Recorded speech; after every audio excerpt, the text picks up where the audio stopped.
अमरावतीमध्ये पीएम मित्र textile park प्रकल्पासाठी 1350 कोटी रुपयांचा सामंजस्य करार देखील करण्यात आलेला आहे। पायाभूत सुविधा उपलब्ध झाल्यानंतर लगेच कंपन्या प्रत्यक्ष कामाला सुरुवात करतील।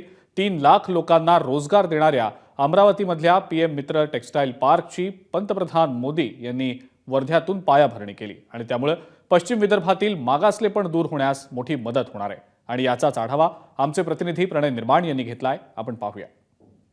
3 वर्षापूर्वी पंतप्रधान नरेंद्र मोदी यांनी देशामध्ये 7 ठिकाणी भव्य टेक्सटाईल पार्क उभारण्याचा निर्णय घेतला। यासाठी देशभरातून 17 ठिकाणाचे जे शहर आहे त्याची निवड करण्यात आली आणि त्यामधून महाराष्ट्रामधून 2 शहरे निवडल्या गेली, ज्यामध्ये संभाजीनगर आणि अमरावती हे 2 शहरे होती।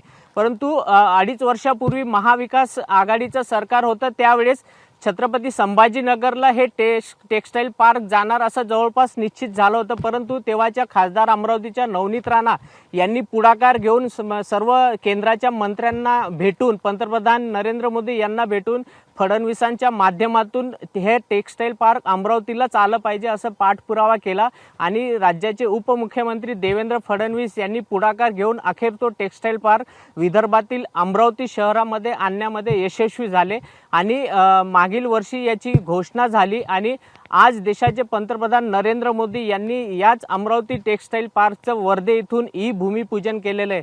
खरं जर पाहिलं तर या ठिकाणी जवळपास 1020 एकरमध्ये हा टेक्सटाईल पार्क उभारण्यात येणार आहे आणि यामधून जवळपास 10,000 करोड रुपयाची गुंतवणूक या ठिकाणी होणार आहे आणि यामध्ये जवळपास 1 लाखाच्या वरती युवकांना रोजगार मिळणार आहे अशी घोषणा राज्याचे दोन्ही उपमुख्यमंत्री आणि मुख्यमंत्र्यांनी आज वर्धेमध्ये सभेमध्ये दिलेली आहे। कॅमेरामॅन अमोल देशमुखसह प्रणय निर्माण, एबीपी माझा, अमरावती। एबीपी माझा, उघडा डोळे बघा नीट।